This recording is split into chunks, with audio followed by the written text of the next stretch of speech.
إن الحمد لله والصلاة والسلام على رسول الله أما بعد فأعوذ بالله السميع العليم من الشيطان الرجيم من حمده ونفخه ونفثه. قال النبي صلى الله عليه وسلم لا يقول الله تعالى إذا من جرت فضله يدا. انتہائی محترم معزز سامعین کرام، السلام علیکم ورحمۃ اللہ وبرکاتہ۔ صحیح مسلم سے نبی علیہ الصلوۃ والسلام کا ایک فرمان میں نے آپ کے سامنے پڑھا۔ اس فرمان پر امام مسلم رحمہ اللہ جی کی بات آتا ہے، باب تحریم جب اس لوگ جلا غلوب سے کپڑا لٹکانے کی حکومت کے بیان میں بیان حجیہ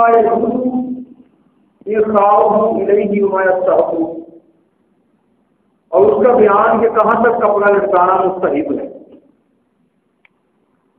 ہمارے معاشرے کے اندر ایک چیز عموماً پائی جاتی ہے کہ لوگ اپنی چادر کو، اپنی شلوار کو ٹخنوں سے نیچے رکھتے ہیں، چاہے کوئی پتلون میں ہو، چاہے کوئی اس لباس کے اندر ہو، قمیض اور شلوار کے اندر ہو، یا جس طرح کے لباس ہو، لوگ اس بات کا خیال نہیں رکھتے کہ ان کی چادر و شلوار ٹخنوں سے نیچے جا رہی ہے تو یہ ایک گناہ کا کام ہے۔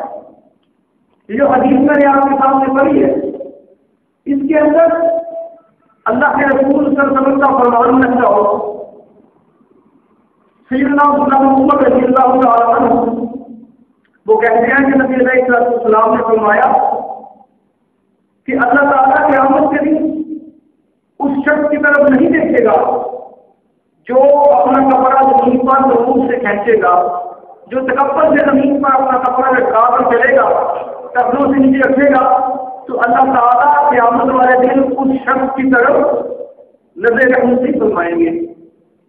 بعض لوگ اس حدیث کو سن کر یہ کہتے ہیں کہ بھئی ہم تو اپنی شلوار کو، ہم تو اپنے کپڑے کو تکبر کے ساتھ ٹخنوں سے نیچے نہیں رکھتے، اس لیے ہم پر کچھ گناہ نہیں، حالانکہ یہ بات بالکل صحیح ہے۔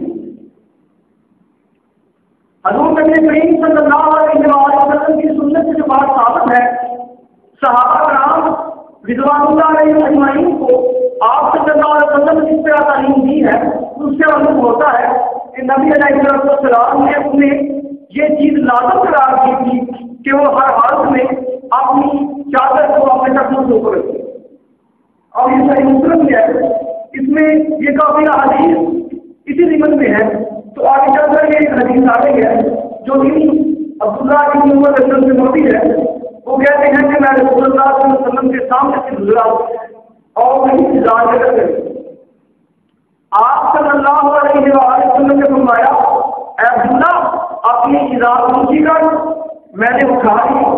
آپ صلی اللہ علیہ وسلم نے فرمایا اور اونچی کر، میں نے ذرا اونچی کی۔ میں مجھے معلوم ہوتا ہے کہ اس میں عام طور پر مسلمانوں کو حکم دیا جا رہا ہے، اللہ کے رسول صلی اللہ علیہ وسلم صحابہ کو تعلیم فرما رہے ہیں کہ چلتے ہوئے اپنی شلوار کو اونچا رکھنا چاہیے۔ تو اس سے معلوم ہوتا ہے کہ ضروری نہیں کہ بندہ اپنے دماغ میں تکبر رکھ کر اور اثر کر اپنی چادر کے شلوار کو نیچے رکھے، بلکہ عام طور پر یہ حکم ہے کہ چادر و شلوار کو ٹخنوں سے اوپر رکھنا چاہیے۔ ایک بات تو نہیں ہوئی، اور دوسری بات یہ ہے کہ ایک اب وہ مقام کیا ہے کہ لوگ عموماً یہ سمجھتے ہیں کہ تکبر اس چیز کا نام ہے کہ بندہ اپنے دماغ کے لیے بات رکھے کہ میں بہت بڑا ہوں، میں بہت بڑا چوکری ہوں، میں دنیا میں بہت بڑا انسان ہوں، دوسرے مجھ سے نیچ ہیں، گھٹیا ہیں، صرف اس بات کا تکبر سمجھا جاتا ہے۔ اگر یہ بات ٹھیک ہے، تکبر اس بات کا بھی نام ہے، لیکن تکبر اس چیز کا بھی نام ہے کہ انسان اللہ کے احکامات کو ماننے سے انکار کر دے، انسان اللہ رب العزت کی بات کو نہ مانے نے اللہ کی بات کو ماننے سے انکار کر دے اور اس کے الٹ کرتا چلا جائے، اس چیز کا نام ہی تکبر ہے۔ کائنات کا قرآن اس بات پر گواہ۔ اللہ رب العزت نے قرآن مجید میں فرمایا وقال ربكم ادعوني استجب لكم، اور تمہارے رب نے کہا مجھے پکارو میں تمہاری بات کو قبول کروں گا، میں تمہیں جواب دوں گا۔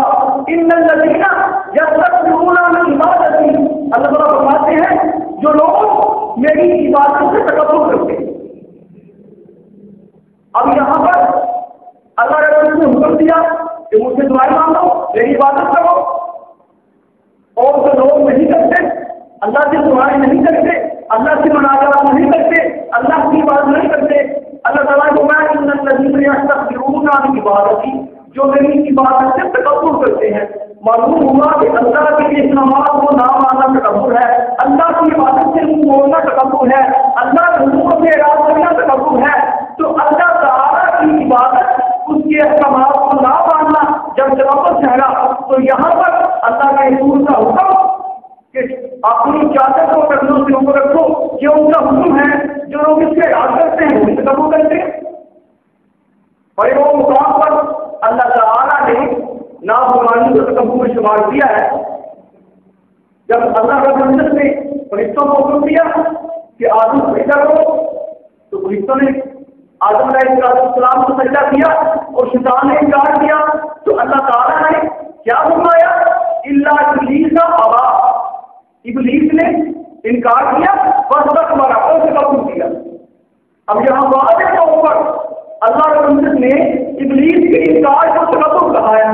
معلوم ہوا کہ اللہ کے احکامات کو نہ ماننا تکبر ہے، اللہ کے رسول صلی اللہ علیہ وسلم کی نافرمانی کرنا تکبر ہے۔ تو جو بندہ اللہ کے رسول کے حکم کو نہیں مانتا، ان کی سنت پر نہیں چلتا اور اپنی ذاتی استعمال کو کرنے سے نیچے لٹکاتا ہے، وہ گویا اس کو تکبر سے نیچے لٹکاتا ہے۔